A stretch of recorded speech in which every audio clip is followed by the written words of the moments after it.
Barberena picking the shots here. Nice. Oh!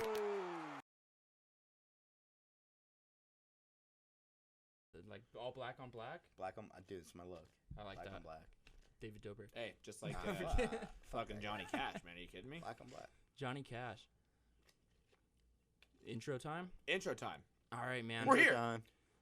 Goodness, we've had a lot of fighters in here for B Cut, and they're all kind of local. They've all kind of been from Kansas City or, been around the area. This is the first time we've had a guy in Don Shainis that is, from Boston. He came here, one of the fighters that have actively seeked out coaching from Kansas City, specifically James Krause.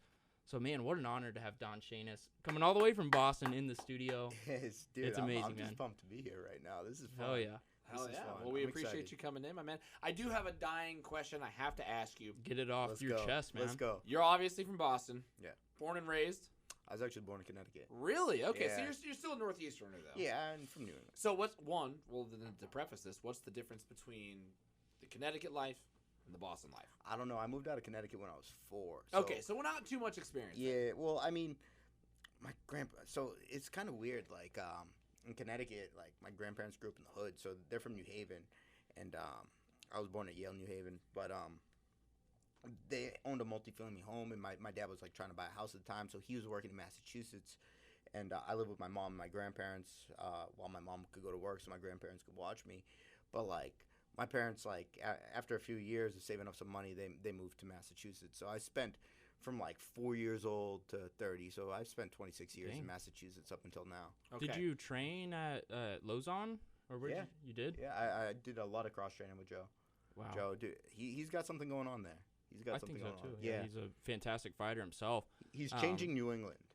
New England's very different. I know you're going to get into those. Sorry, go ahead. No, it's cool. Joe's doing a really good job of changing the way people train in New England. So New England, I feel like, is everyone fights each other. Like everyone like gyms. Like it's just old school where everyone's fighting each other. And Joe's kind of one of these guys. It's like, no, let's take all the talent and train together. And it's like New England versus everyone versus, you know what I mean? Instead of like New England versus New England, and then no one gets to the big stage, you know? So do you think that's mainly with more of the competitive edge where people want to almost more be like, hey, I'm over here, you're over there, and Joe trying to bring in more of the family aspect or the complete training aspect? Is that more of a product of each of the gyms outside of Joe's, or is that just the mentality that a lot of the fighters have from the Northeast? I think Joe has world-class experience, and he's removed ego from gym. Okay. You know what I mean? Like, I feel like New England's still stuck in fucking ego. You know what I mean? Where everyone doesn't train with each other. And he's doing a really good job of Sundays open mats where everyone good in New England, Saturday open mat sparring where everyone good in New England goes to Lausanne's to spar. And it's like you'd be going against Calvin Cater, you could be going with Rob Font, Kyle Bokniak, Connor Matthews, like Fabio. Like there's a ton of guys already in the UFC. Mikey Rodriguez, Fabio Chiron, like a ton of studs. Randy the Zohan. Randy's out in Florida, but The he's Zohan. stemmed He used from to be. yeah. He used to train in Lausanne, right? Yeah, I've gotten plenty of work with Randy. Yeah, I mean, the Zohan's one of my favorite movies growing up, so it was just natural for me to be a fan of his, Yeah. like instantly. Yeah, he's a wild man. But then, He's a yeah, you wild got man. you got the cartel, Yeah. and that's kind of just a collective of Rob Font and Mhm. Calvin Cater, and then Tyson Chartier. They're Mhm. they're doing good things out in New England as well for the area. But I see Lausanne, pumping out some good talent out of his gym, and he does Well, it for all the it's- right reasons It's too. just starting. Like it hasn't been going on a crazy amount of time. Like in order for me to get training back home, like I do here, I spend more time driving to different gyms and cross training with everyone than I do training sometimes. You know what I mean? Like there's Wow. times where I go into Boston and I get, especially during the pandemic, where it's like I drive an hour into Boston to get 45 minutes worth of work, and then drive an hour home. Like, what the fuck? So a 2-hour trip for 45 minutes. Well, it all depends on where you're going. I've trained at every gym that has had someone or something to offer in New England. Like minus New York, and I don't even know if that's New England, but like minus, I've been to Rhode Island. I haven't gone to New Hampshire yet, but like everywhere that's anywhere I've been to for the most part. So you said Joe was still just kind of blossoming out. Like the things he's doing are still pretty recent. I feel like it's really new, Okay. but he's on the right track. he's onto something.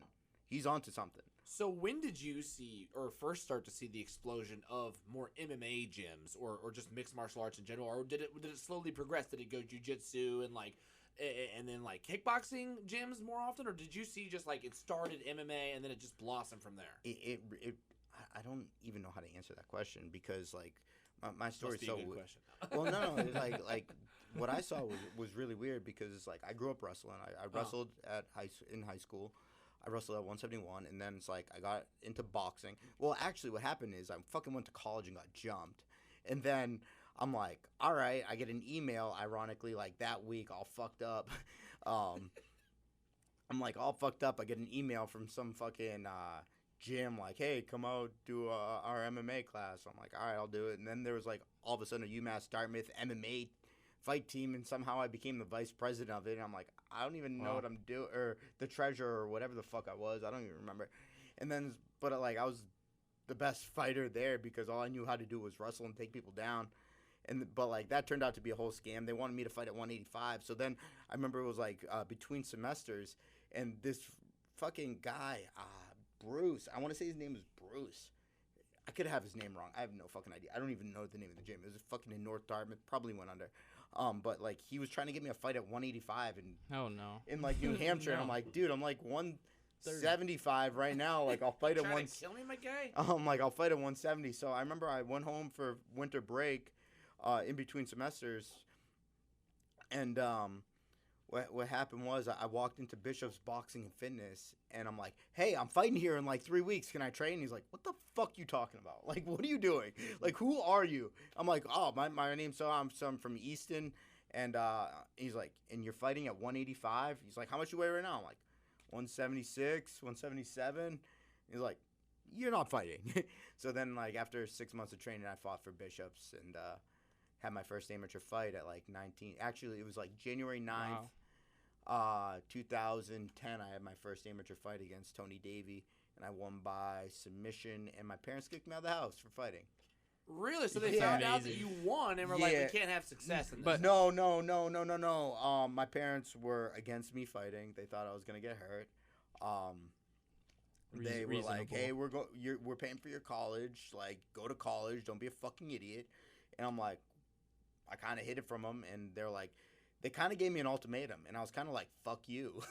I feel like any ultimatum ends in a fuck you at some point. But putting me on the spot here. Yeah, well, they were just like, hey, if you have a choice. It was fight day, right? I weighed in the next day, right? It was fight day. My parents like took the car. They were like, hey, you have a choice. You could either go fight tonight or you can not show up. So I had my buddy Pat pick me up, smoking cigarettes in his Trans Am. And I'm like, hey, dude, you want to not smoke cigarettes? I'm going to fight. I'm going to fight in like 3 hours. I'm going to fight in a few hours. You want to not smoke cigarettes in the car? He's like, all right. And he rolled down the windows. And I fought in this shitty fucking castle-looking TGI Fridays connected to a Holiday Inn in Braintree. And that was my first amateur fight, January 9, 2010. Oh, my God. Yeah. Would you say, like, getting jumped started your fight career? No. No? No. Because you were wrestling and stuff before that, but that was like... Well, yeah, but... I don't know. I just had so much adrenaline going through me for getting jumped. Like, it was like me and two other kids. It was me and my buddy Tony Watson, and we got fucked up by like... So what happened was, I was at UMass Dartmouth, and I was drunk. Obviously, drinking underage is cool, I guess. But I was drunk at the time. Show, of course. Yeah, of course. Okay.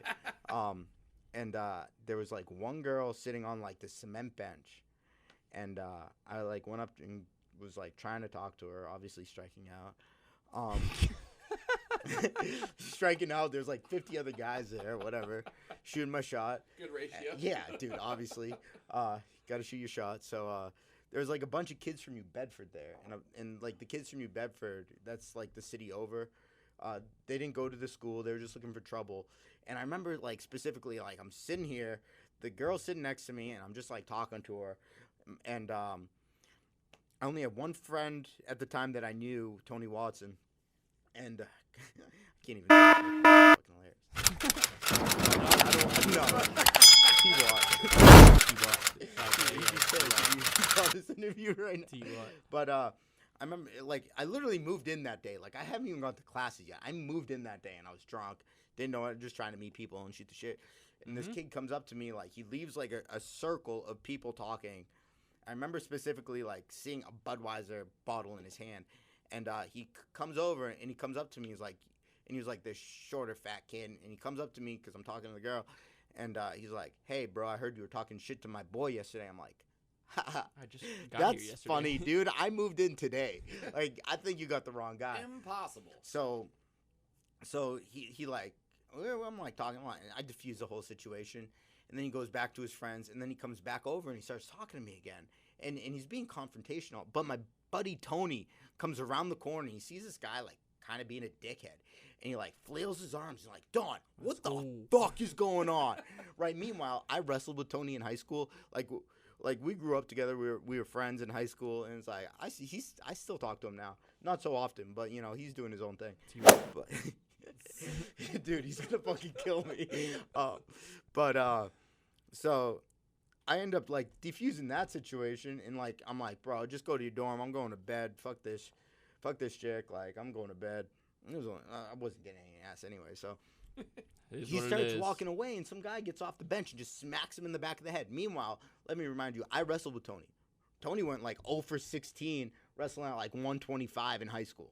So he had no physical ability to fight a fucking so you human. saw that, and you're like, damn, I gotta back my boy up. So what happened was Tony's like, what the fuck? And throws this haymaker, completely misses. The kid cold cocks him in the face.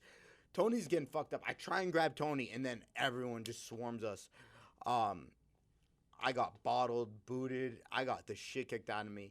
Didn't die, though, so fuck it. Hey, you're here now. Yeah, so. yeah, that was my first fight that ever. kind of got you ready so, for like, the... I have a good brawl scar. Did you have any, like, bumps and bruises the next day as bad? Or did you have any lasting effects? I had some serious... My face was fucked up. I remember the cops came, like, 45 minutes later. Like, I heard sirens...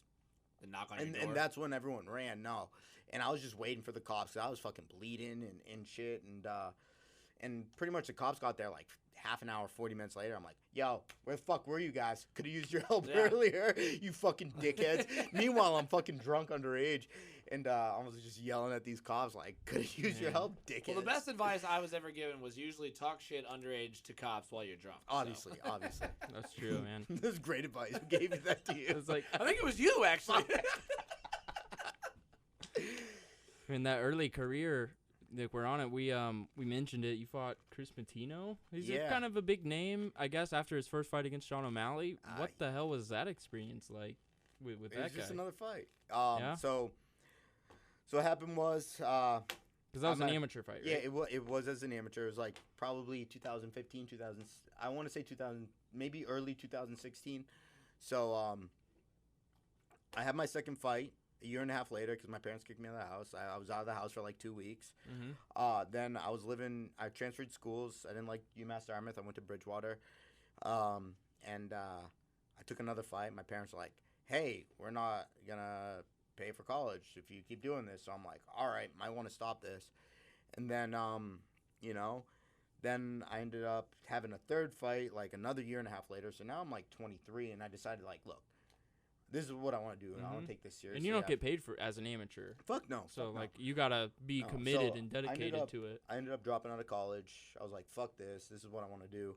And I pretty much told my parents, I'm like, you could either get with it or never fucking talk to me again. So they don't like the fact that I fight, but they support me and they love me, and they will help me with anything I need. So they've come around to understand the profession that you've gotten in and how far you've gotten in huge, what you've done. What do you mean? I haven't even started yet. Well, I just mean like from where you did start started. to here now. I mean, it's taken you a little while, but I mean, just to see that, did you ever even think you'd make it to the place where you're now about to jump off even to a larger career? No, I'm gonna go to the UFC. I of knew course that you from are. Fucking before I started fighting.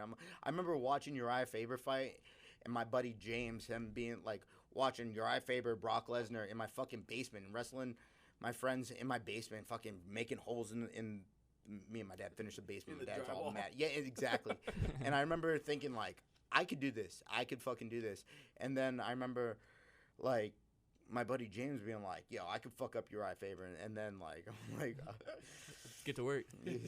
but Get like, in the I really think I could done that back then, so I fucking took it seriously, you know, and it's funny. It's funny. Like I always knew I could fucking, I know I'm gonna fucking get to the next level. I'm confident in myself. It's crazy. Like you started your pro career off, fantastic, 7-2, and you actually had some UFC calls, correct? Well, that's kind of interesting. Yeah. So it's like, started off 7-2. I'm 7-3 now. But yeah, during the pandemic fucked me. Straight up fucked me. So brought you here. It's a blessing and a curse at the same time. But like, I've dealt with so much adversity in my life with fucking injuries and like. First of all, starting my pro career, I didn't start off great. I started off with a cut. I lost my pro debut to a cut, which is fucking bullshit. It is what it is. Fucking move forward. I rifle off 3 wins, 2 for Bellator. Cool.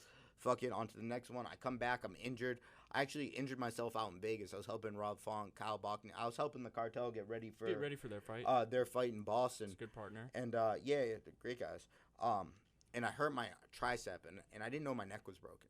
So I actually broke my neck training. Okay, I was gonna say back up, broken neck. What are you talking about? So I remember the drill specifically. Like we were doing some cage work, and like all of a sudden, like my arm felt weird, and I'm like, all right, whatever. And then I rested for the rest of the day, iced it. But I'm sleeping on the couch out in Vegas, helping these guys get ready. I just tough through the workouts, and then I come back, and then I'm having problems with my neck. I'm seeing the chiropractor once a week, then twice a week, then 3 times a week. Then I have a fight in April, and I fought a short notice replacement, a weight class up at 55. I didn't know my neck was fucking broken. I lose that fight 29-28. And I lose that fight against Daniel Matos. He's got a winning record now. I think he's like 5-3 or whatever, but he's a black belt. He's legit. That's good on you. Yeah. He is 5-3. But yeah, but he's a 55er, and I lost that fight 29-28. It is what it is. I had to take a year off surgery. It's actually hilarious. I had surgery on my throat. They did an anterior cervical fusion, right? So meaning they went in through the front. They removed my disc. They removed the shattered fragments of my vertebrae. They put in a disc. They fused it together. But there's a 1 in 10,000 shot. You develop this thing called horse throat.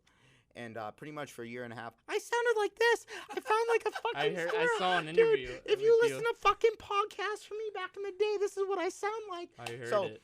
It's fucking hilarious because I was trying to work and bartend, but I sounded like a fucking chipmunk. What can I get you to drink? Yeah. What shots would you like, ladies? Well, it was fucking hilarious because like I convinced my dad to go to Vegas. I'm like, Dad, let's go to Vegas. Like the week of surgery, I'm fucking all drugged up. I'm like, Dad, let's go to Vegas. We'll never have another shot where I don't have anything lined up. Let's go to fucking Vegas. Meanwhile, no one can hear me over the fucking music. I win $5,000. I lose $5,000. I'm fucking on a helicopter ride. I didn't fucking sleep. I'm hanging out with my dad. We're going to comedy shows, going out to dinner. I'm fucking wasted the whole time, and it was funny because no one could hear me because I sound like this, and the music fucking surgery, right? this is post surgery. Only dogs could hear you at that level. Yeah, honestly, fucking really only bats if you're thinking about it. But right. But it was funny because I was fucking clever. I fucking typed out my orders on my phone for my drinks, and I would show them to the bartender. So I remember being at Calvin Harris at like 3 a.m, typing out my order on my phone, and they all thought I was deaf because I kept going like this. That works, yeah. Yeah, so they all thought I was deaf, so I got the best service in fucking Vegas. Hell yeah, that's awesome. Skis in the game. But yeah, so I had to take a year off surgery. So then I'm just like, all right, fuck it, I'm back. Like, I got cleared to fight again. 51 weeks later, I had my first fight against David McClendon, knock him out in 10 seconds. Then 2 months later, I fought fucking Stacey Anderson, knock him out in 3 minutes. Then 2 months later, I fight Roberto Young, and I submit him in the first round. I want to say that's 3.5 minutes Rear in. naked? Yeah, rear naked choke. He threw a kick. I caught it. I took him down. One of my stick pokes. I caught his leg, threw a punch, took him down, took his back, choked him out. Then I took 2 months off. After... I believe that was August, so I was supposed to fight in November. I took 2 months off. I fought January 25th against Kevin Barberina, Brian Barberina's brother. I knocked him out in the second round. Honestly, they should have fucking stopped it in the first round. And I was beating the shit out of him at the end of the first round. I broke him mentally. I remember feeling him break and, like, quitting. I remember getting off, getting off the stool, and then like I slipped a punch, body, head dropped him, and then I was actually mad because the ref fucking pissed me off, right? So I drop him, I go for that fuck you punch, I have this dope clip, and I just start hitting him again, and like he starts to shrimp, and the ref stopped it. Like, all right, I fucked him up last round. I just dropped him, like mummied him, and I'm like, dude, let me get my fucking kill, man. So then I'm supposed to fight April 4th, 2020, my 5th fight in like less than a year, right? It's gonna be 5 fights in like 1 week shy of a calendar year, okay?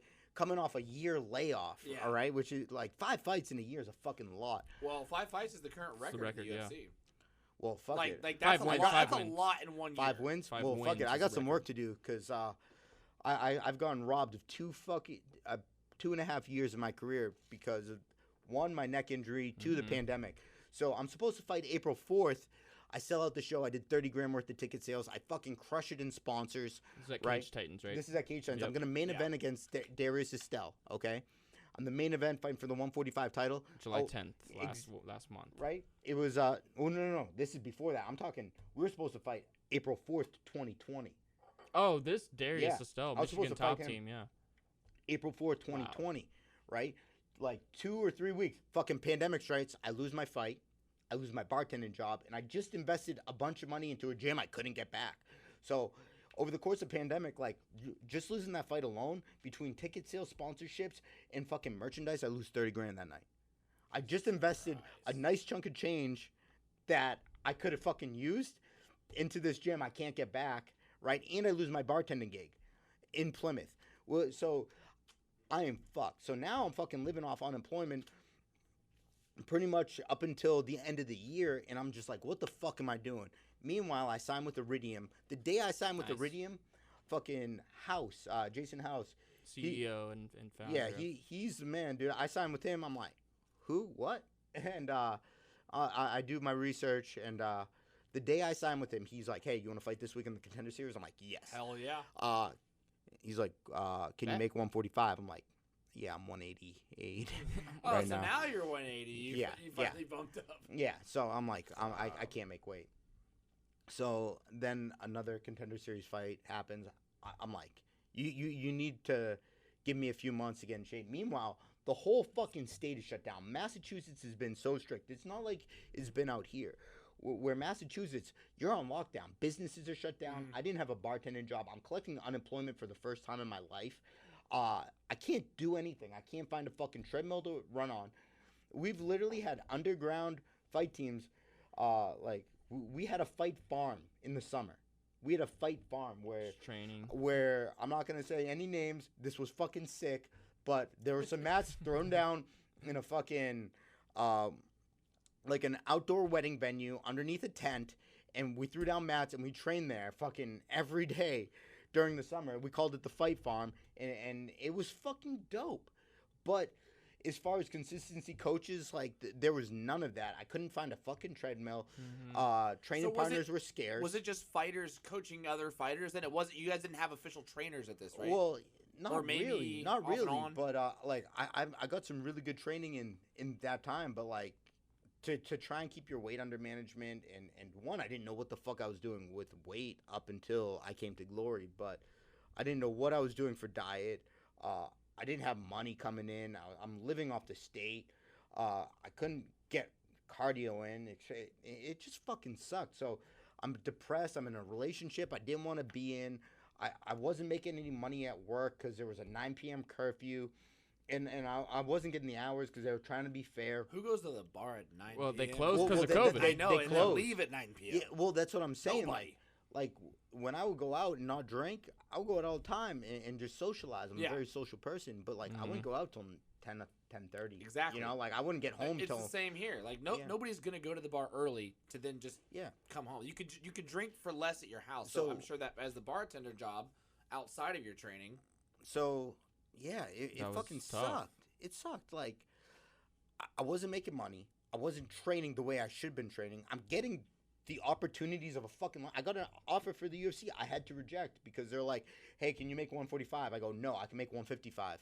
And it was between me and someone else. They gave it to the other guy. He was on the roster. All right, fuck it. But like that was a real eye opener. And then it got to the point where I was so depressed during the fucking pandemic because for the first time in my life I felt successful. I had everything you could possibly want. I had a fucking positive winning record. I'm super fucking active. I had money. I lived in this dope house with a bunch of my coworkers who I fucking loved. Back home from the bar, I could see the fucking ocean. I would ride my bike 20 miles every day I could, but like all that got halted because of the fucking pandemic. So I called my coach one day and I'm just like fucking freaking out. I'm just like, I fucking quit. Fucking done. Fuck this. Fuck fighting. Fuck you. Fuck everything. Fuck. I just said fuck it. I'm fucking done.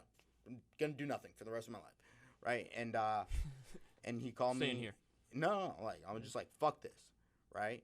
And he called me later that day. He's like, hey, you done being a bitch? I'm like, he's like, I think you're making a grave mistake. And I'm like, well, get me the fuck out of here, man. I can't be here. There's other states that are open right now. I need to be training. I'm unhappy. So So when did you officially come to Kansas City?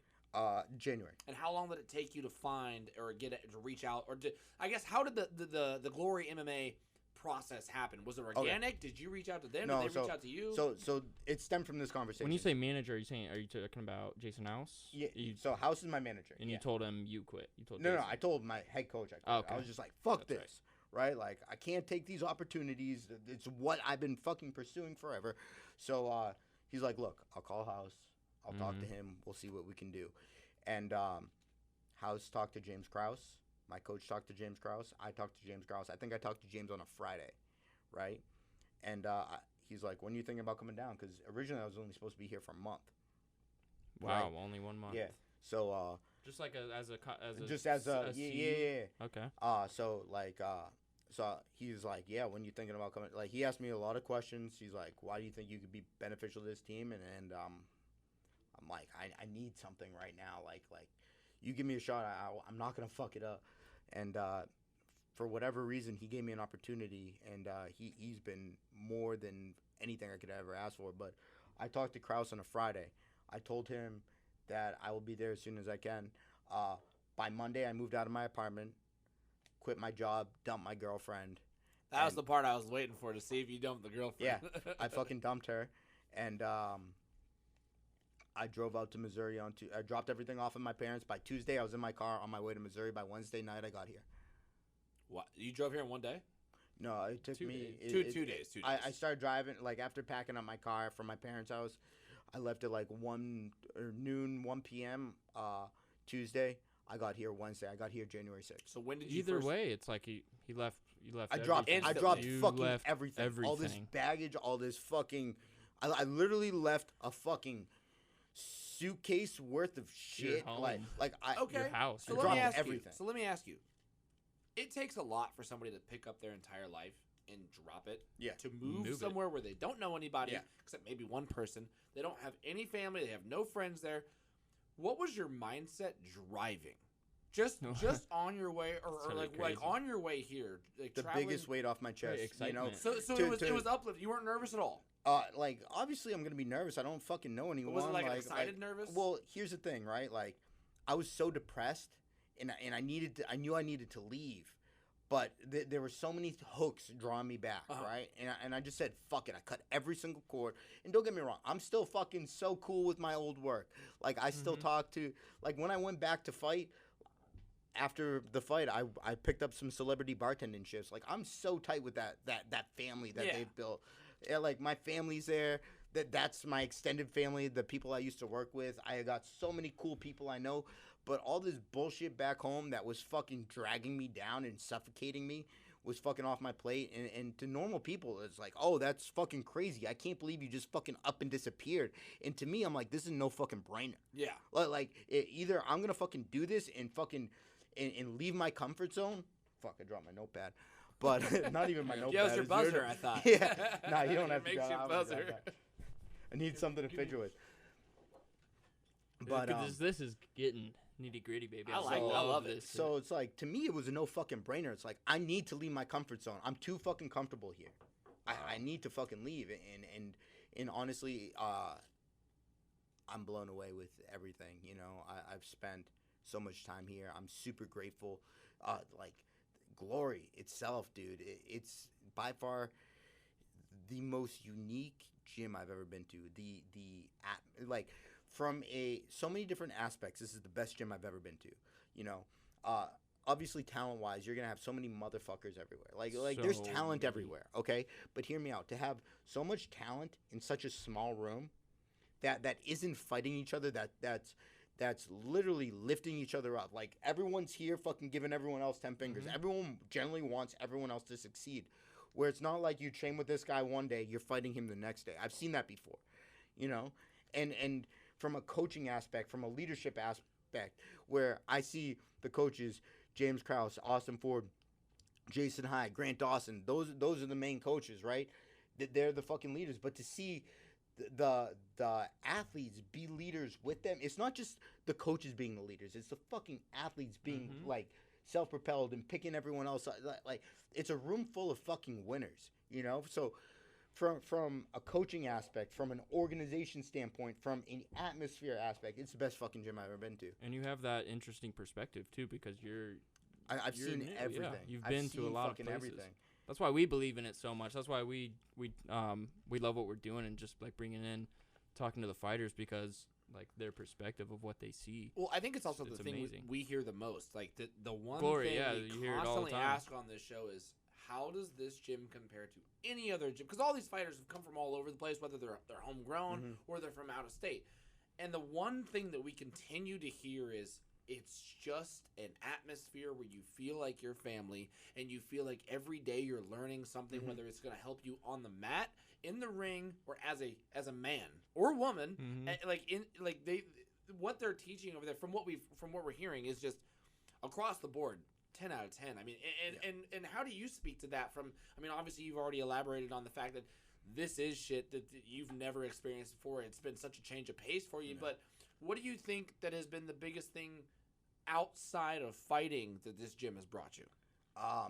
This gym's completely changed my whole perspective on everything. Like, I didn't watch fights before Glory. I would never watch film on my opponent.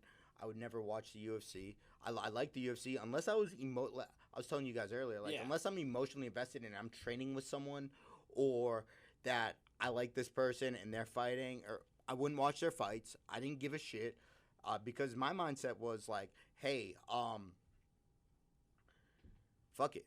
Fuck what everyone else is doing. It's my fight.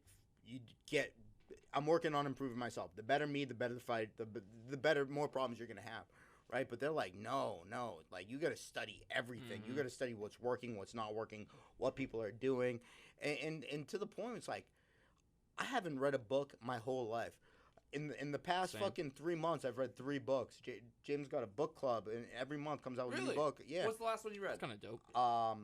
I'm not done. I started a book today. What are you working on? Row Your Boat. That's kind of Row dope. Your Boat. Okay, so what's it about so far? It's about a guy that coaches football, and it's about, I'm only 60 pages in. The book's only 107, but it's about this guy that coaches football, and he takes losing teams, and he makes winning teams, but he was saying like how he was nothing special and how he played in the NFL, and it pretty much just went into how, you know, you row your boat, and the whole premise behind Row Your Boat is, all right, so in rowing, right, you have your paddles, and your paddles propel you, and how you row them is on you, but like it takes the past, present, and future, right? So the past is what you're looking at, right? Your back faces the future. You don't know what the future's coming. Shit. And so your back is facing where you're going, right? You're unknown. You're looking at your past, and the present is you rowing, you know? So that's kind of the whole premise So it's behind almost the book. the known from what you came from in your past, the current action of rowing, which is all the work you're putting in, and then your back is turned to the future, so you don't know what the fuck I started that today. I got another book lined up next. That's this month. So I'm playing catch up because I was gone for a month. So last month was Row Your Boat. Luckily, it's a quick read. It's only 107 pages. This month's Green Light, and then whatever's next month. Next month. But like, as a fucking dyslexic kid that at a 3rd grade reading level in the 9th grade, I haven't fucking read a book. I can't believe I got to my senior year in college before I dropped out, because I was just like, fuck this. Like, fuck reading, fuck homework, fuck all that shit. Now I'm like, he's onto something. And like, For sure. Well, I think it also helps when you're taking it away from the school aspect. When you're bettering yourself because you want to, instead of being told that you have to, makes your outlook on what you're bettering in totally fucking different.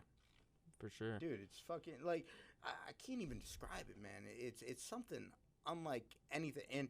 And like to give credit to Joe back home, this is what he's creating back home. It's just not here yet. So he's building the same thing that James has already been in the process of. It's It's trying just to do different. the exact same thing. Well, it's different. I mean, It's obviously, they are different. different fighters. There's going to be different coaches and everything. But trying to build that same type of... They're kind of similar. I mean, you said- Lozon's a vet, man. Yeah, well, Lozon's and a you said he's savage. been really trying to bring all the fighters from around the Boston area and around that Northeast area together instead of having a bunch of different camps with everybody. But it's still clicking.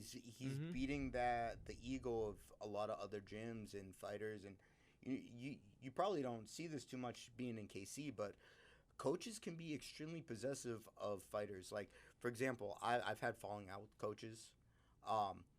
To give credit to my head coach Eric Grossman from back home, fucking he knew that I didn't have the training partners that I needed, and he's like, "You need to leave. You need to go somewhere." Like we've talked about me leaving for years because I've outgrown training partners, and that doesn't mean that there isn't great talent. Like I got great training in with Connor Matthews back home. I got great training in with Ken Moy, all these other guys that like.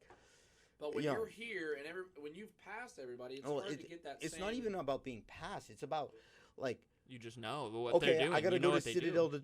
to train with Ken Moy, which is an hour away from Lozon's, which is I don't even know where the cartel is at right now. But you know what I mean? Like to get all the it's too much, you know. Like where I could come 5 minutes from the place I'm staying and get 15 guys in the UFC. Everyone that's not in the UFC, I have no doubt that there's gonna be a room full of people that have UFC potential in that fucking gym. You know, whether they're just starting off their pro career or they're still amateurs looking to go pro. There are going to be guys that are not in the UFC right now, me being one of them, that will be in the UFC in that fucking gym. You know, and it's fucking crazy. You know, but the amount of traveling in fucking traffic and bullshit and drama is just too fucking much. Yeah, so the funny thing about here is There's no you go train. I got training in the morning. It's all in one spot. Yeah. I know it's crazy. You live in Fight Your House, essentially. I live with some pretty cool dudes. You live with, what, 3 different fighters? Yeah, I live with Devin Weber, current pro, Cameron Cash, and Sean Atkinson, 2 guys looking to make it to the next level. How the hell is that? Well, Cash is fucking hilarious. Cash is so fucking funny. I love Sean. He's silly. And Weber, dude. Weber's just fucking cool, and he beats the shit out of me. You know, really? like Weber put some lickings on me. Not legit fight. Well, maybe legit fights, but I'm ever sure just probably like scuffles, legit, drunken, shit talking matches. Like you'd be surprised. So Sean's girlfriend lives with us. She keeps the house super fucking clean. Hell yeah. We have a dog, Hank. None of us really drink. Like, we're all of age adults, but it's like we're all working towards the same you're all goal. Training too. Like we're all training. We're all active, and it's like if we go out and drink, it's like all right, that's going to take away from our next day training session. So you'd be surprised on how little there is of drinking. You know what I mean? Like, I think it's also probably a system where when you have somebody else who's also on the same mindset, you guys are a lot easier to hold accountability to each other. Yeah, and that energy's contagious. So it's like, I've drank a handful of times in the past 2 years. I probably can count them less on one hand. Really? Know? I haven't even drank 5 times. Damn. You know what I mean? And I'm gonna put in a this couple. away No, right you now? do whatever the fuck you want. You have fun. Give me a bottle right? opener. But it's one of those things where it's like, I drank a little bit after my fight. I drank once on the, but prior to that, I drank once on the 4th of July last year. You know what I mean? Well, it's got to be interesting because like you're an established pro. Cameron is an amateur, but he's fought the best 125ers around. So, and then same with Sean, he's fought really tough guys at an amateur level, so they're not getting paid for this yet. But does that hunger like translate to you when because they want to do that for a living? They're all you could just tell. Fucking dreamers, dude, and they believe in themselves, and they're in an atmosphere where, like, you could do it, you could make it. You really fucking can. You really. Why the fuck not me? Why the fuck not them? You know what I mean? Like I'll put it like this, dude. Too many people give up on their fucking dreams, right? And too soon, right? To see fucking Cash, who just turned 22, fucking young, to win his last fight, to be maybe taking another fight, to fucking go pro within it.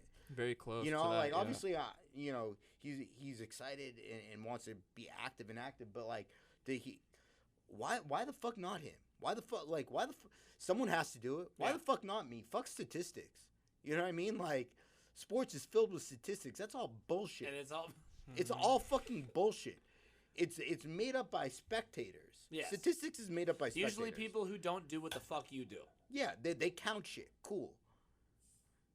I'm about doing shit. Well, and from somebody who comes from I was a big football guy, played college football. Yeah. What position you play? So I played all special teams, held kicks, Kicker. wide receiver. Okay, let's go. Wide receiver and safety. Eventually switched mainly to wide receiver. What division? So I played Coffeyville Community College, and Okay. then I went over to Austin Peay State and played D1 AA ball. Oh, fuck down yeah. in Tennessee. So Tennessee was fucking awesome, by the way. I bet. But we played Georgia, we played Vanderbilt, we played Kentucky, we played we played the big guys. We were just usually the small guys that they tried to beat up on. But just coming from that aspect, like that was just when you talk about chasing your dreams and stuff like that. Like I always had the mentality that why not me? Now, granted, they also had a great sports broadcasting program. We got into that, and I was like, you know what? I think that is now what I want to shift my goals to. But having that mentality of fuck it, why not me? Yeah. Like somebody has to do it. Somebody here can do it. Why can't it be us? Is so powerful, and I think it's so funny that you guys talk about the same thing because that's shit we talked about as well. I mean, you've been talking about it longer than me because you're a little bit older than us. Only by a little bit, but Smidge. But I just think it's so funny that a common idea can translate across so many different sports. That fuck it, it's got to be somebody. Why not? Because I mean, it's genuine. It is genuine, and it comes straight real. from the heart. It doesn't come from what somebody told you. Like you didn't hear that and go, "That's a great line. I'm gonna use that someday." It's like, no. That's how I fucking feel. No, man, think about it like this, right? Khabib, best in the world. Someone's got to be the best in the world. Why the fuck not him? Why the fuck not me? From what? What country? Dagestan? Who's ever heard of that? No. No, he It's put me. Dagestan It's on the just map. you. Yeah. Exactly. Yeah. He said, no. It's gonna be me. Yeah. It's the same mentality you fuck guys not? are having right now. Why the fuck not? You know, and I just see too many people give up on their dreams, like whether they finish high school or finish college or finish playing rec, or they use excuses like getting injured. Bro, I'm full of fucking adversity. You know how many times I've been fucked up? Blown out my knee in high school, broke my fucking neck, broke my nose, broke my hand. I fucking dude, I've been fucked up. Well, and You're still at it. and before the show, you had actually mentioned that you got a crazy story, kind of about some of that adversity that you had faced. The fucking you already pandemic. told me Yeah, about you the told us, pandemic. fucking pandemic. You told us about the neck. You told us about getting jumped. I mean, what else can you even add to that story at this point? Honestly, I'm fucking still writing it because one day I'm gonna retire from fighting, and I think my ultimate goal is I want to be a motherfucker. I want to fight in the UFC. I want to fucking make a run for the title. I want it all. I want all the fucking lights, and I believe I can get there. You know, granted, I fuck up all the time. My last fight didn't go my way. Ain't fucking stopping me. It's just a little speed bump. Fuck it, move forward. But you know, being able to deal with adversity, I feel like my story is going to relate to a lot of people. Obviously, I want to get the platform and the audience of the UFC and fucking create my. And I'm creating the persona of being myself. Like Exactly. that's the other thing I see. I see a lot of fighters trying to be someone else, and I'm like, nah, motherfucker, you gotta be you, right? So everything that I'm trying to do is as authentic as possible. That's why I was excited about today, because I wanted to be off the cuff. I didn't want to think about anything. And how many notes did we give you for today? I know nothing. Literally nothing. nothing. Like, this is just me coming in here being me. I see too many Nate Diaz wannabes and they're already fucking taken, dude. Just be you. People are gonna love you or hate you, and if they hate you, big fucking deal. You're getting paid regardless.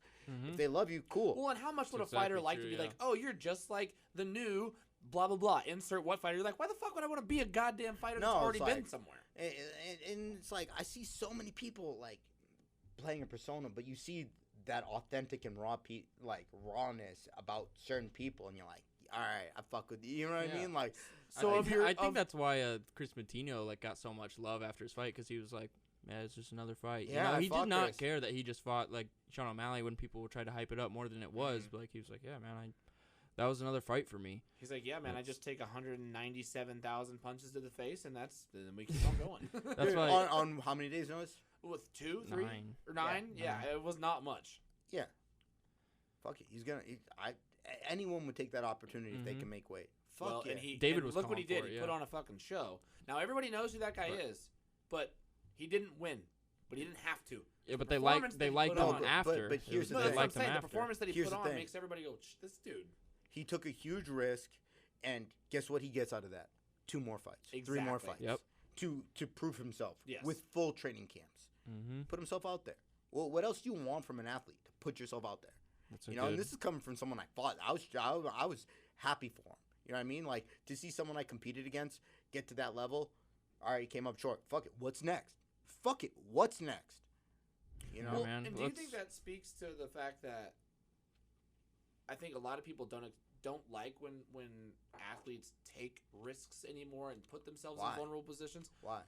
Like, there's playing the game, and then there's being an idiot. You know, this game is filled with smoke and mirrors. Don't be a fucking filled idiot. with risks, yeah. Well, it's The filled whole with risk. game Yeah. is a risk, yeah. Everything's a risk. No, dude, you go to a casino, it's a risk. You fucking drive your car, it's a risk. You walk down those flight of stairs, it's a risk. You know? That's true. But here's the thing. This game's filled with smoke and mirrors. Don't get caught up in playing the game. Be the game. You know what I mean? Like, there's so much shit that goes on that no one knows about except for you and the fighter. We can get into that in my last fight. Rather not, but my last fight. There's a lot of shit that went on behind the scenes. I was going to came up ask you short. about that. I was going to ask Well, you about your last fight. It was I your came up first short. one Yeah. here with this team, Yeah. essentially. So There was a lot of things. You know, it was my first time traveling. My first time. it was like going back home. What was that like for the first It was time? a trip. It was kind of difficult. It was great seeing everyone. Great seeing my family. My grandfather's sick, so that's a heavy on my family. You know, to see what that's doing to my family. The first time I met you, you told me about your grandma. Oh yeah, dude! That I got a was whole awesome. TikTok fucking with my grandma called "Messing with Ma." Dude, I got her Great name, dancing by to the way. like, dude, That's I got her awesome. on my stairs dancing. There's some hoes in this house. She's Yeah. funny, man. Yeah, she's I great. just fuck with her like nonstop, and I wish I could fuck with her more. To be honest with you, like she gets so mad. She yells at me for swearing all the time. Like, Ma, come over here. Well, luckily you didn't do that. Come over on this here. show at No, all. not at all. Not Not at at all. all. Not at all. No. She's never gonna see this show, but it's cool. It's cool seeing my family again. It's Yeah. cool seeing the people that are important to me. But it's a little bit overwhelming too because everyone and their mother trying to fucking see me. It's like I don't have time for this. Like, busy. I went back a little bit early. I was in my friend got married, so I went to his wedding. You know, my college roommate, real good close friend of mine. He got married, so I went back for the 29th, and it's like, bro, I'm in fight camp. I can't even eat at this fucking wedding. Right? Yeah, Like, I that's can't. gotta be Like, I tough, brought. man. Hey, how about this? I went to a wedding and brought my own fucking food and ate it in the car. You meal prepped for a wedding. Yeah. That is the life of a fighter, man. That's the life of like, a bro, fighter, they're all man. fucking singing and dancing and drinking, and I'm just like fucking hungry, man. You I'm, said, look, "I got my I'm looking at asparagus the, and my I'm broccoli." looking at these cupcakes right now, and I'm like just thinking, I'm like, yo, I hired Tyler Mitten. You're like, Fucking I my could, weight's but on I point. Like my weight's never been this good. I'm walking around lighter than I ever have. I could definitely have a fucking couple of these carrot cake cupcakes, and then there's a couple red velvet cupcakes, and a couple chocolate cupcakes with vanilla frosting, and then oh my god, there's cheesecake. Fuck. So, dude, it like- all looks so good. You see Tyler in the back of your mind, like, No, not even. don't fucking but do that, like, Don. But like, my weight was on. I was on. You know, like why fuck that up? I'm too Yeah, close to a fight to fuck that up. You know, Yeah. I've invested so much. I've invested time, money, discomfort. Dude, if you saw the fucking pad I was sleeping on when I first got there, I finally bought a fucking mattress when I got back. After I took some of my fun money, I bought a fucking $1,300 mattress, $200 pillows. Can you imagine how Yeah, good so that it's feels like- for Sleeping like a a fighter, king man? now. Bro, I That's slept on this amazing. fucking 2-inch pad that I stuffed in my car, and I'm like, fuck it. I slept on here in college when I was drunk. And can do if it I again. I do it again, I brought a fucking pillow and a 2-inch pad and a blanket. And then I bought a fucking like shitty $100 fucking Walmart thing that I was just like my body wasn't recovering. Finally got a real mattress so I can get some fucking sleep. That's amazing. Yeah, holy. This whole episode's been I fantastic. was but gonna say, like, I could Dude, talk I- for I 5 more will- hours with you, I man. will go Shit. off on fucking tears, man. but like the interesting thing is we haven't talked about it. You were supposed to fight. We did say his name, Darius Estelle. You were supposed to fight him July 10th. That was going to be your comeback fight. yeah. How long was it for your layoff before the Darius Estelle fight? So I was supposed to fight Darius Estelle April 4th. Then COVID shut that so down. it was the whole. And then it COVID. was a year and a half. So A year and a April half. 4th to 2020 to July 10th, 2021. To July He 10th. pulled out 2 weeks prior. It's interesting because we at FAC, Darius Estelle fought for that promotion. I was at that fight. So we watched that fight, and I was at that fight. Darius had no idea that Don was in the crowd I didn't watching even it. know, I didn't like- even know he was going to be fighting, to be honest You with didn't you. I think he was a short-nosed replacement, but then to have him pull out of my fight, I was fucking disappointed. Well, I thought that's interesting because I thought it was the first time you had ever heard his name, but you already knew that you had a I knew who he scheduled was. bout with that I knew guy. who he So was. that's I cool. seen him fight Zach DiSabatino. Then he fought someone that I was training with back home. Not a ton, but he fought this dude Moses and beat Moses. He beat Zach, beat Moses. And Moses I'm Brown? like, motherfucker ain't gonna beat me. And you're like, you can try. I'm like, all right. But he ended up pulling out the fight. I Because fought. he knew that you were watching him. He's like, I can't do this No, shit. that ain't the No, case, I'm just bro. fucking with Like injuries happen. Yeah. Mhm. Ducking happens too. I don't know. Yeah, I mean, All right, do you want? I mean, he's fighting a guy that has Joe Giannetti been in the UFC? He's been pretty damn close. He was on the Ultimate Fighter, and I believe he fought Mike Trezano on the Ultimate Fighter finale, which is considered right. the UFC. Yeah. Okay, so I mean, Grant So- Dawson beat Doesn't my that- doesn't Grant that Dawson count has as a the win first over. win yeah, in your yeah, UFC career, yeah, right? yeah, Yeah. I think that's for the UFC. I don't. Yeah, Grant has a win over Mike Trezano, so that's big. But I mean, Darius, do you want to fight Darius I before? wanted to. He's booked up. Mm-hmm. I feel like he kind of took the bigger name. Maybe. I mean, Joe's got a similar record to you, so I mean, Does it's not like a Does he? bigger I don't- name, but Well, I mean, if you think about it from a career standpoint, like he's got a bigger name. I guess, think yeah. I think I'd be a tougher fight for him. Well, it's two completely different matchups. Also, I'm at 45. Joe's at 55. and when he fought at FAC, it was at 155. Yeah, but so. that was also short notice replacement. Mm-hmm. You know. And then you're so But you, but you to ended pull up, out of me to fight someone else, I'm like, motherfucker, I'm fucking ready, bro. you fought anyway. You fought Nathan Williams, and Yeah. that guy's big, man. Like, do you? Like, he was obviously big, but Yeah, you miss weight. man, what was that fight like for you? Like going through it. All right. What good did you take away from it? What good did I take away? I don't feel okay. I've watched that fight so many fucking times. I came out hard, came out strong. I got cardio for fucking days. Mm-hmm. At no point, it's at no evident. point in that fight do I feel like I was losing the fight. I feel like I was fighting him where he was trying to point me. Now, that being said, yes, he won the fight. But I don't feel like I took a beating. I feel like I ran out of time. I feel like if that was a fight to the death, I'm not losing. Okay, sit on my back with a fucking body triangle and stall for 2 rounds. Cool. I'm at least going for it. You know, round 1 starts off. Fucking, I catch a kick. I take him down. All right. I'm beating him up for about 3 minutes. He hits a switch, takes my back, goes for a couple rear naked chokes, doesn't finish. All right. I just beat I'm beating you, but they give you the round for round 1. All right, whatever. Fuck it. Round 2, I start off. I throw a Superman punch. And the funniest thing about this was the Superman punch I fucking threw. The only reason I fucking threw that is because I heard on a podcast someone predicted a second round Superman punch knockout. So I fucking went for it. For your fight? Yeah. Yeah. So that's the only reason I fucking threw it. Let's go. Dude, I fucking cracked him with it. I over pursued like a motherfucker. He took me down, sat on top of me. Nothing happened. Hit a butterfly sweep, and I dominated the rest of the round. Round 3, I believe I took him down. Or no, he went to go for an inside trip. I didn't lat drop him, but I saw it coming. I fucking mounted him, won the round. Round 4, he ended up taking me down against the wall and just held me. Round ends. Because he was big, yeah. Oh, Yeah. everyone's fucking big. Yeah. Round 5, the game plan. All right, take him down. Well, what I should have done is been more patient, set up my takedown. I feel like I rushed it. I got anxious, excited, whatever the fuck I was feeling. I heard takedown. I fucking shot instantly. I didn't set it up. He sprawled. He went for an anaconda. I rolled out of it. I ended up taking his back, take him down, go for a guillotine. He goes for a Von Flu. I explode out of it. And then we're in a 50-50 position. The round's pretty much neutral at this point, and he beats me like 60-40 in that position to take my back and fucking just stalls out. Mm-hmm. So in a fight to the death, I feel like I win that fight. So let me every ask time. you this then. It's not like a bad blemish on your record because Look, it is what it is. Fuck it. short notice, missed weight. Fucking move forward. I want to be active. So do you think that there should be some sort of, and I think this is kind of a topic for not only UFC, but all of kind of mixed martial arts in general. Now, everybody scores it a little bit differently, but not too much.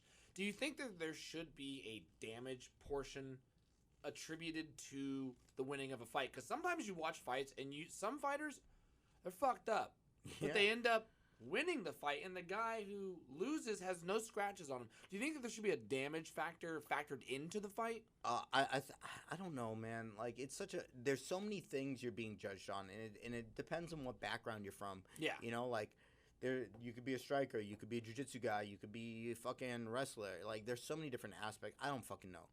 And being a fighter, you know the rules of fighting. Don't fucking touch anyone's eyes or holes, right? Stay away from holes. I'm serious. Like, like, don't bend people's fingers. Yeah. Don't do that shit. Glove grab. Don't kick them in the dick. Exactly. Don't grab their dick and twist it. But here's the thing, like, no one really educates you on how things are being scored.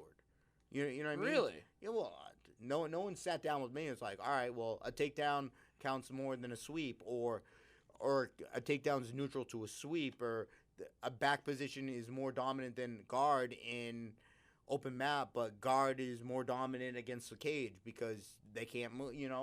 Like no one tells you how that shit works. I feel like it's all up to interpretation.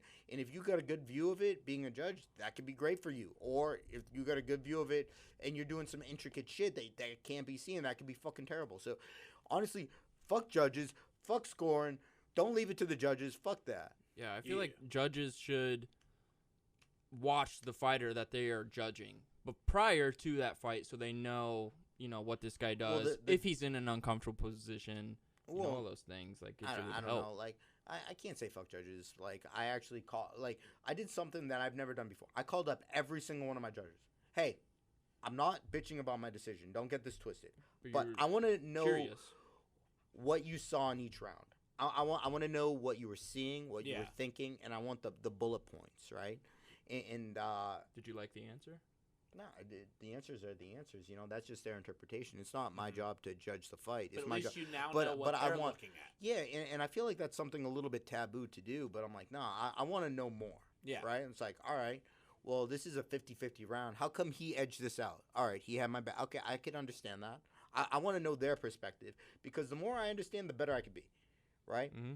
Well, he's like, Don, I'm in the hot tub with the money that I just won. Like, that's kind of like the Olympics. I can't tell you too much. That's kind of like the Olympics just recently. If you understand what the judges are looking for, not that it's going to change your fight style, but now you know where you're going to be excelling more and where you're going to be. Yeah, exactly. It's going to help you become a better fighter from top to bottom. Yeah, well, one of the judges is like, look, I can't really talk to you about this. I'm like, well, what can you talk to me about? He was busy. It's not illegal, but I don't think they're allowed to really speak to the fighters. I'm like, why?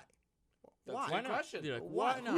It's like in baseball. I want to know why that's a strike. Are you calling a wide strike zone? Are you calling something? I want to know why you're calling that. I don't need to. It's not going to change because obviously that's the deal. But it's going to help me understand what you're doing. Yeah. Well, and I'm not. My job, like what I was trying to do, is not bitch about the fucking decision. Yeah. It is what it is. I'm already fucking over on to the next one. Gaining the knowledge. But I want to learn everything I can from that, so I don't repeat the same mistakes. Yeah. Does that make sense? Yeah, of course. So for me, it's an opportunity of growth. Now, why that's taboo, I don't fucking know. Like one of the judges, like, look, I can't really talk to you about this, but look, you go to the ABC Unified Rules, and these are the rules and criteria, and I could discuss certain things with you. I can't discuss everything. All right, cool. And then, but like, dude, I'll fucking. I want to know, like just curiosity. Like, we haven't talked to anybody else who's admitted that they've done that, so I'm curious if anybody else really does do that. Well, you got to start thinking outside the box. All right, something didn't go my way, right? Yeah. I could either be a little fucking bitch about it, or I could use this to figure grow. out what the fuck. Well, that's smart. How can I be better? How can I be better? Right? Never even thought about that. Like a fighter calling the judges just to see, Well, what I know who to score my fight. Mm-hmm. Like. Well, why can't I get insight? Yeah, I just want insight. Like maybe I should take a course in judging just to know. That's actually funny that you say that because I feel like if more people did do that, like across all sports, and they really actually understood what the judger of your competition, whether it's Criteria. the ref, whether it's the ump, whether it's the judge, what they're looking at, it's going to help you understand the game, like we said, in a complete form, top to bottom. Yeah. So you're not only going to be, and maybe it won't change shit you do, but it's just going to be the wherewithal of having that foresight to be like, I know what they're looking for. So Exactly. I know how to avoid certain things, and I know how to maybe press on certain things that maybe, And that's the thing. That's all I was looking for. That's all. I want more. I want more knowledge. I want to understand things more. And it'd be stupid of me not to. Why not press those boundaries? Why are there boundaries set there? Yeah. Why don't other people do this? Maybe I want to be the best ever. Maybe I'm willing to fucking press boundaries that other people haven't even thought of. That's why. Yeah, it's one of the biggest things I respect about you in general. I appreciate that. It's real and it's raw. But I mean, I got to take it on a lighter note. Before the fight, we got to talk about the shirt incident. What shirt incident? You took off your shirt. Let's go. Let's go. You took off your shirt, Don, and you threw it up into the air. Yeah, dude. And it looked like a good throw. Yeah, you threw like it up throw. behind you, and it landed right on your face. Dude, all I can say about it. We don't have a video of it, dude. We were I'll throw it in there. Hold on. I'll throw it in there. Yeah, We're good. please, We'll throw it in please there. do that. There's an actual better. I made it fucking. Dude, can you go to my Instagram right now? Can you do that? I made a fucking. Give me that. Yeah, if we could go to my Instagram, I made a video like fucking idiot. Oh my god, it was so funny. What happened there? It's just. I mean, look, I'm not I'm out of knocking you, practice. This is the first time ever I have to go to the bathroom. So. Let's go. but all right. We've never had to go this long. We having fun? Fuck yeah, I'm having fun. Not that one. I'm already signed in, so I gotta just go to your Instagram. Yeah, and it's cool because Blake's not in the way, so we can see full. Cool and I'll throw it beans. in there too. Can they see this on camera right now? Or They'll see it on Blake's camera, but Okay, I dope. will throw it in as well. Dope. So for everyone that isn't following me, that is watching this, Right there. Shameless_Don. Then if you scroll down a little bit, right there, right next to Dontourage. So Dontourage is gonna be my next line of shirts for any potential and former sponsors. We were gonna ask you about that. Like, Yeah. make some shirts. The Dontourage. What's behind the Dontourage? I'm the fucking Dontourage. You're the Dontourage. I'm Vinny okay. Chase in my own movie, bro. You ever seen Entourage? No, sorry. What? You haven't seen Entourage? Oh, it's a great fucking show. All right, Is so it? here There I we am. go. Oh, that's my man, Bronson Russell right there. Look at that. Throw it up. Oh, man. I'm just out of practice. It's been a long time since I've had Look my at shirt this. off in front of fucking 2,000 Whip it people. off. What's up, ladies? Yeah. Toss it up. Yeah, it was actually. Yeah, okay, just keep that looping because that's fucking gold. Like, if you can't make fun Was of there yourself. just a draft in the room? What happened? dude, It looked like a good throw. It's going behind look, you. I throw that behind me. How does that happen? I don't know. You know what I think it is? I think it's been a year and a half since I fought last. Oh It was my first time taking my shirt off in front of 2,000 people, and I got nervous and I threw it up. I'm about to fight someone. And, fuck. You were probably so serious too at that time. Dude, You're like, hey, dead. hey, here's Did a it even phase you? Or? well, here's a funny thing. You're You like, see me just damn like it. whip it Yeah. down. Like, You're like, fuck. God, this. Look, hey, hold on. You see me whip it down. You're Fuck. like, Like, it landed. like so stupid. So stupid. That's fucking gold, though. I love that. That's But that's me. There I That's am. Don. Fucking raw uncut. That's Don Juan, the man himself. Yeah. that's Dontourage. man. Not everyone gets to be part of the Dontourage. There you Dontourage. go. Yeah, man. No one knows. I'm a Dontrepreneur. Entrepreneur. Dontrepreneur. I'm just gonna put Don in front of every. In front of any- everything. and every fucking whatever I can. Is that the Literally that's, everything. That's the next line of shirts. Dontourage. Okay. Yeah, Dontourage is the next line When of will shirts. we be Where can we receiving get these these? shirts? Well, I haven't printed them yet. I'm in the You sponsorship have a logo process. for it? Oh yeah. Can you saw go it. back?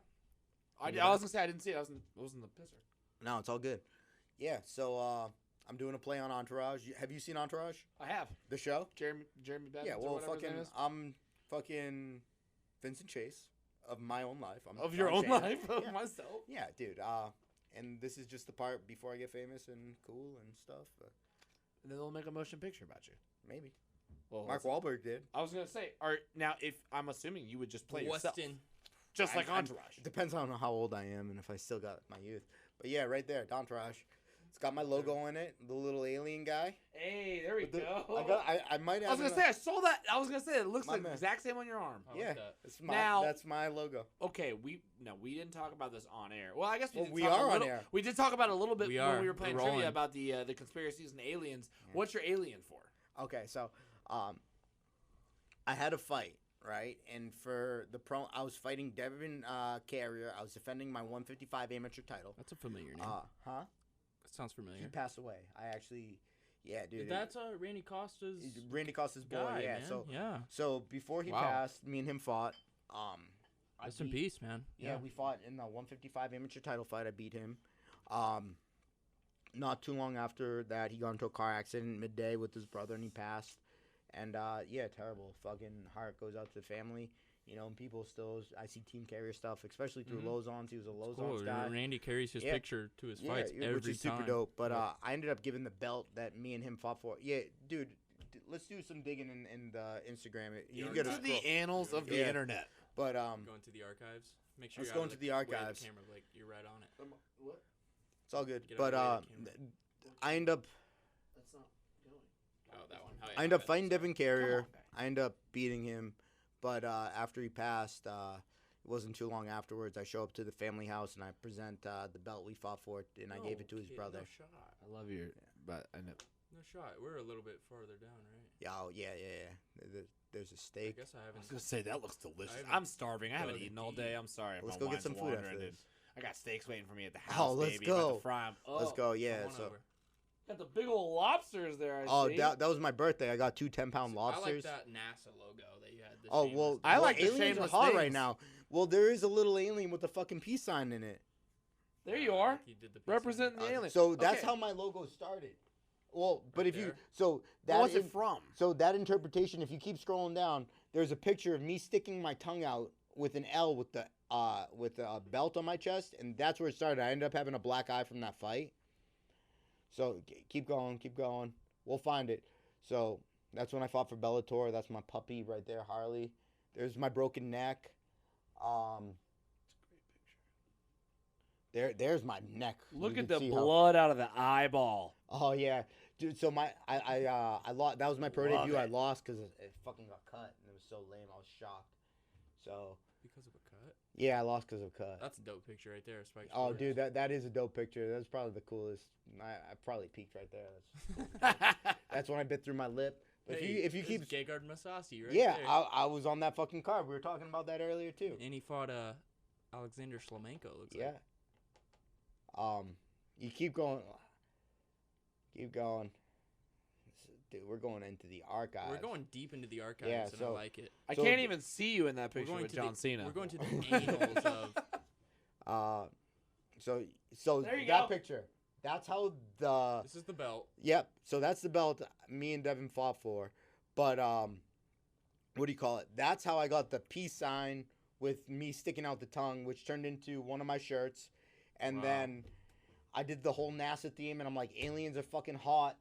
Let's run with this alien thing, and this is my official logo. So it's all you, and it's all like original too. It all comes from your it's previous. It's a fucking emoji, experience. dude. Like, so the question is aliens are obviously hot, but we're gonna take it here. Do you have the video? Let's aliens, go. Let's baby. go. Like, what are you in? Are you out? Maybe, possibly, definitely so. You had any experiences with aliens?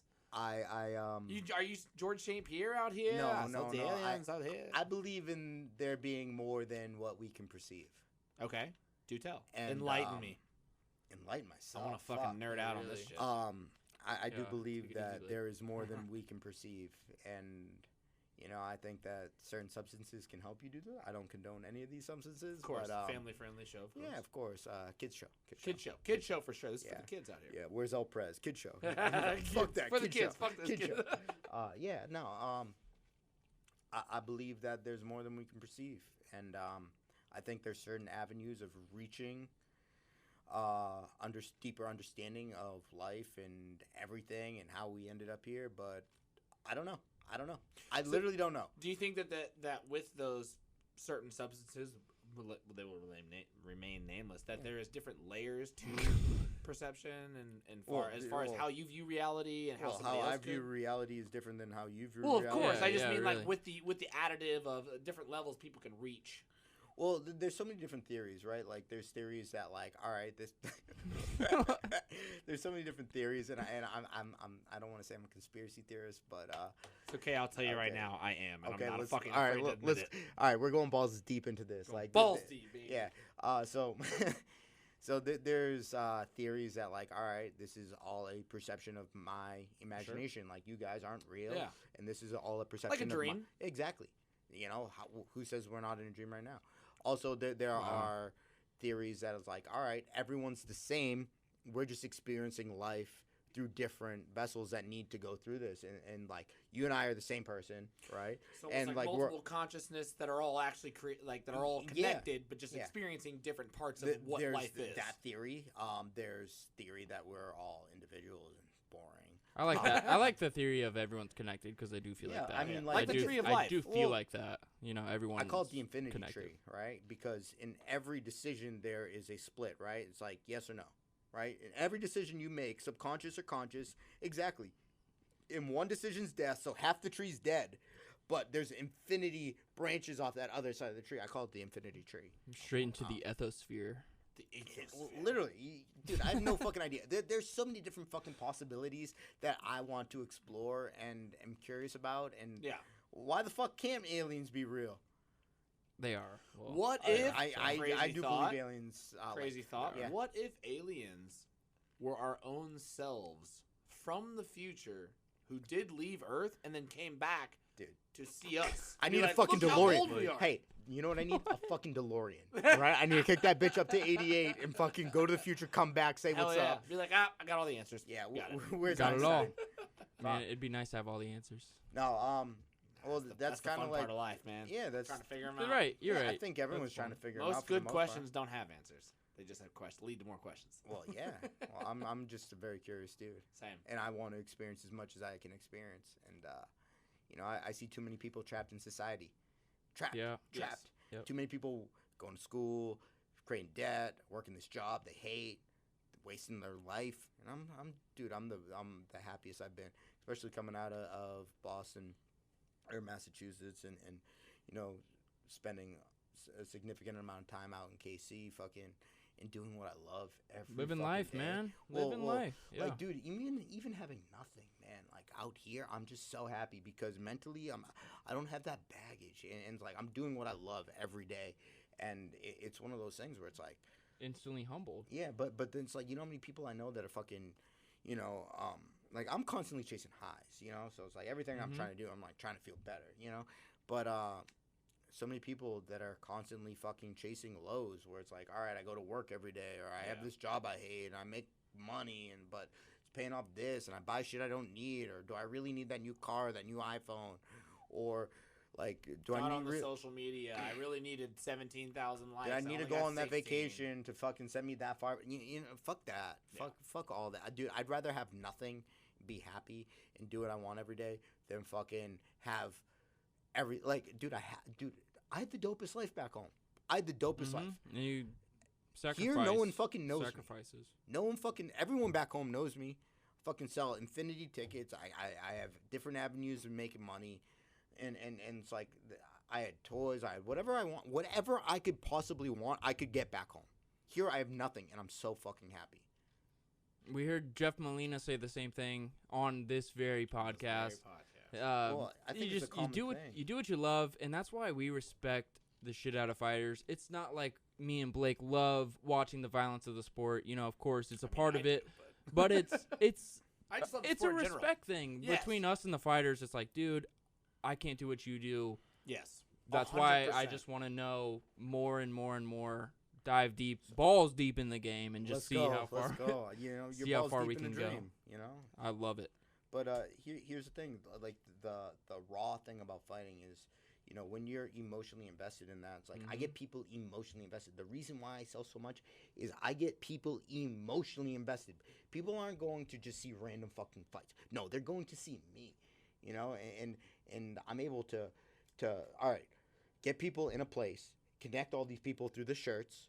Like, as stupid as it sounds, I'm you invested, two bro. wearing the same fucking shirts, I'm right? invested. You guys don't know each other. You're taking a piss. You might sit down next to you, shooting your shit, grabbing a beer, Big whatever. bro, you got this and Yeah, that. no, Hey, bro. but it brings people together, right? Wow. And then on top of it, right, for the 15 or 25 minutes that I'm actually walking out competing, you're not worrying about the day prior. No, Right? you're not worried about anything. You're not worried about your girlfriend fucking doing this. You're not worried about your boyfriend. You're not worried about this, that, whatever. You're fucking right there with me. And I'm able to capture this raw fucking energy and use it and have the crowd. And I call it the it. Like, I can't describe it. You just have to feel it, right? But right now, you guys don't even realize you're already emotionally invested in my next fight. 100%. You don't even fucking know. You are 1000%. emotionally invested in my next fight. This is the first time you and I have met. Yes. You're already emotionally invested in my next fight. You don't know yet. So let me ask you this, and then I'll let Josh finish up with his last question. But You're good. do you feel, because my phone's probably about to die, so do you feel like from all the adrenaline, from the octagon that you guys live in, from the crowd who gets fucking hyped when you're in it, do you feel like a modern day gladiator? Or does that even even a fucking thought? No, it's like, don't fuck up. It's like for me, it's such a surreal experience. It's almost It's an a out of body feeling, yeah. experience. Wow. It's I don't look at it as like gladiator. For me, that's just like me being myself raw in my truest form. If that makes True. sense. Yeah. Like that, I can't hide behind walls while I'm fighting. I'm not Yeah. wearing a fucking shirt. I'm uncomfortable. Being a fat kid, I'm super uncomfortable. Like, former fat kid, fucking be super uncomfortable being around people with my shirt off. Don't even like going to the beach. But Apparently, your shirt really wanted to get back on you in that video. exactly, exactly. So, like, there's things out of my control, but for me, it's exposing my truest self, and I feel like by doing this, I can inspire other people, and that's my ultimate goal. Fuck yeah. 100%. And I've had some great mentors fucking along the way and coaches and everything. So I'm extremely grateful for where I'm at right now and where the fuck I'm going, you know? Mm-hmm. You're on the cusp, as they say. Yeah. On the fuck it. cusp of. I mean, Let's go. you've already accomplished I greatness, but dude, I feel like I not haven't enough. even started yet. Mm-hmm. I feel like I'm just dipping my toes in the pool where I want to jump in head first. I guess we didn't really ask, but like you're a very well-rounded fighter from what I see. You've got good striking. You've got fantastic grappling, like wrestling. What kind of fighter are you? Do you think for yourself? How would you explain your style? I'm a grinder. Gruden grinder. I like making people uncomfortable, and I like going into deep waters. Like, I pride myself in, let's see how fucking deep we can go. Let's fucking one of us is gonna break. Like you're not gonna beat me, type of. Yeah, fuck you, me first.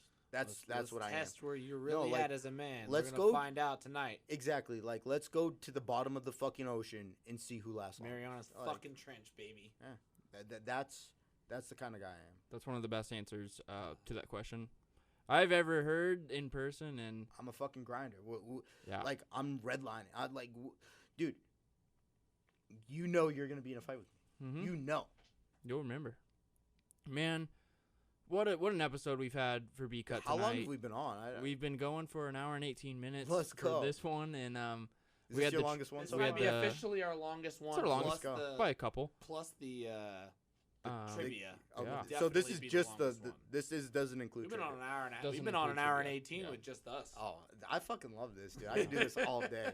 Yeah, I do man. this Well, all man, day. I feel like we could sit here and talk to you for literally 5 more hours if we had the availability. And I think You got a steak waiting for you. I think I do got a steak waiting Yeah. for me. I'd fucking put that steak off until 1 o'clock in the morning. If nah, we get to talk to you I ain't more, gonna make so. you do that. Don, fuck, man. This Thank you, has guys. been one of the coolest interviews Thank I've you. ever been a part of. Thank you. And I appreciate the shit out of Hey, it, man. I appreciate you guys. You know what I mean? Like, just get another platform, get my name out there. Mhm. Super fucking cool. I appreciate just being here in general. You know what I mean? Like, I'm blown away by the fucking studio. We you guys ascend got. together. We appreciate it, man. know, and it's Trust like- us.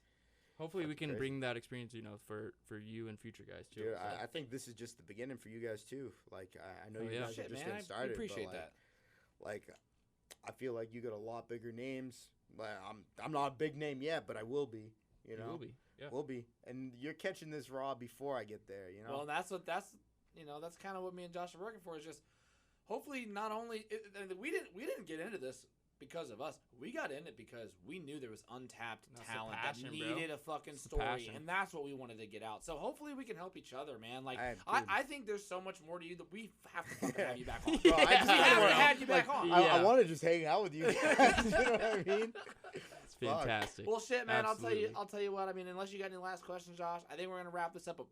Mark my Yeah. fucking words. We're having your ass Let's back go. on This for is so round much 2. fun. We This might is so even much need a fun. round 3 at some point. So, Yeah, I got rounds for days. Like we go. Facts. Whatever you want, you just let me know. well, I appreciate it, man. This has been easily one of the best interview experiences that I've had, and I appreciate it. I know all the listeners will, and all your fans are going to just Thank you. glom on to the story that you told, because you went from, I mean, we covered a fucking gamut of things, from aliens to getting jumped to how it is to be a professional fighter. I mean, like, this has been fantastic. Yeah, Absolutely. I do. This is fun. Like this is the fun part of the job. You know what I mean? Like, you hit me up on what Saturday, and you're like, "Yeah, you want to do a podcast?" I'm, Yeah. Saw Yeah, you dude. on Saturday, or I saw like hit you up on Friday, and then I saw you Saturday. Yeah. I was like, yep. Yeah. This is what we fucking Let's do it, man. Cool. Crazy, Let's man. go, baby. You know? Hey, that's it. That's the episode. Logging off. Fucking check it out, boys. Let's go. This is fucking. Hit 'em